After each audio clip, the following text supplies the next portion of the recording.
কাঁকরোল এইভাবে ভাজলে হাঁড়ির ভাত যে শেষ হয়ে যাবে আমি কল্পনাও করতে পারিনি। আজকে তোমাদের সঙ্গে দারুণ সুস্বাদু খুবই সহজে বানিয়ে নিতে পারবে এরকম একটা কাঁকরোলের রেসিপি শেয়ার করব। তো এই কাঁকরোল ভাজি করার জন্য প্রথমে আমি 3টি কাঁকরোল নিয়েছি। কাঁকরোলগুলো ভালো করে একদম ধুয়ে নিতে হবে যাতে এর মধ্যে কোনো কাদা মাটি বা বালি না থাকে। তো একদম ভালোভাবে পরিষ্কার করে ধুয়ে নিয়ে জলটা ঝরিয়ে নিয়েছি। তারপর ঠিক এইভাবে লম্বা করে স্লাইস করে কেটে নিয়েছি। তোমরা চাইলে গোল করে মানে চাক করেও কেটে নিতে পারো। একটা প্লেটের মধ্যে নিয়ে তাতে স্বাদ মতো নুন, লঙ্কার গুঁড়ো, হাফ চামচের একটু বেশি হলুদের গুঁড়ো, জিরের গুঁড়ো, ধনের গুঁড়ো মানে সমস্ত মশলাই স্বাদ অনুযায়ী অ্যাড করতে হবে। তারপর দিয়ে দিতে হবে হাফ চামচ চিনি, অবশ্যই চিনিটা দেবে। আর এর মধ্যে দিয়ে দিতে হবে চালের গুঁড়ো বা কর্নফ্লাওয়ার, যার কাছে যেটা থাকবে সেটাই দেবে। ওই 1.5 চামচ মতো দিলেই হবে। হাত দিয়ে ভালো করে মাখিয়ে নিয়েছি।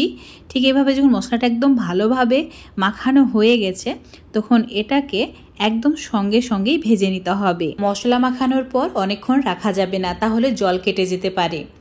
এদিকে চুলোর উপর একটা কড়াই খুব ভালো করে গরম করে নিয়েছি। তারপর এর মধ্যে রিফাইন তেল ওই 3 চামচ মতো অ্যাড করেছি। তেলটাও খুব ভালো করে গরম করে নিতে হবে। তারপর ঠিক এইভাবে কাঁকরোলগুলোকে ভেজে নিতে হবে। আমি অল্প অল্প করেই ভেজে নিচ্ছি। তোমরা যদি কোনো ফ্রাইং প্যানে করো তাহলে একসঙ্গে সবগুলোকেও ভেজে নিতে পারো। আর এই কাঁকরোল ভাজির সময় কাঁকরোলগুলোকে অতিরিক্ত পুড়িয়ে ফেলা যাবে না। এগুলো যাতে 80% মতো সেদ্ধ হয় সেইভাবে ভাজতে হবে।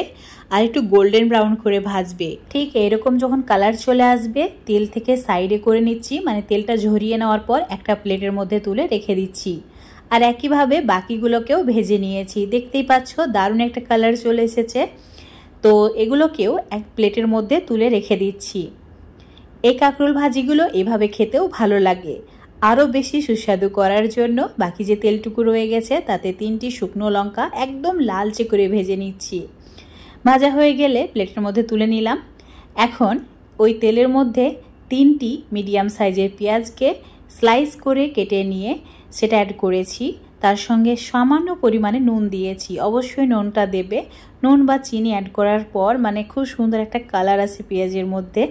তো ঠিক একদম লালচে করে ভেজে নিয়েছি দেখো। তো এই ভেজে রাখা পেঁয়াজের থেকে কিছু পরিমাণ পেঁয়াজ একটা বাটির মধ্যে তুলে রেখে দিচ্ছি। আর যে পেঁয়াজটুকু রয়ে গেছে তাতে 3টি কাঁচা লঙ্কা অ্যাড করে দিচ্ছি।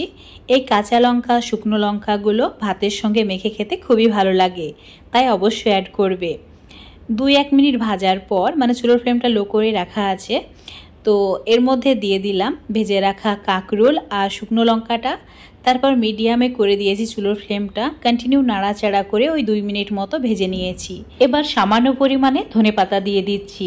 ধনেপাতাটা অবশ্যই দেবে, তাহলে খেতে আরও বেশি ভালো লাগবে। ওই 1 মিনিট মতো হাই ফ্লেমে নাড়াচাড়া করে চুলোটা অফ করে দিয়েছি আর গরম গরম একদম সার্ভ করে নিচ্ছি। আজকের এই দারুণ সুস্বাদু কাঁকরোল ভাজি রেসিপিটা তোমাদের কেমন লেগেছে অবশ্যই জানিও। ভালো লাগলে বাড়িতে একবার ট্রাই করে দেখবে, আশা করছি খেয়েও খুবই ভালো লাগবে। তো যে বেরেস্তাটা করে রেখেছিলাম সেটা এর মধ্যে ছড়িয়ে দিয়েছি, এতে দেখতে আরও লোভনীয় লাগছে। এখন জাস্ট গরম ভাতের ওপর শুধুমাত্র কাঁকরোল ভাজি হলেই হলো, আর কিছুই চাই না। 1 প্লেট কি 3-4 প্লেট ভাত খেয়ে ফেলবে, এত বেশি সুস্বাদু হয়। আজকের রেসিপিটা যদি তোমরা ফেসবুক পেজ থেকে দেখো তো পেজটিকে ফলো করে নেবে। ইউটিউব থেকে দেখলে চ্যানেলটিকে সাবস্ক্রাইব করে রাখবে। রেসিপি ভালো লাগলে লাইক শেয়ার কমেন্ট করে দেবে।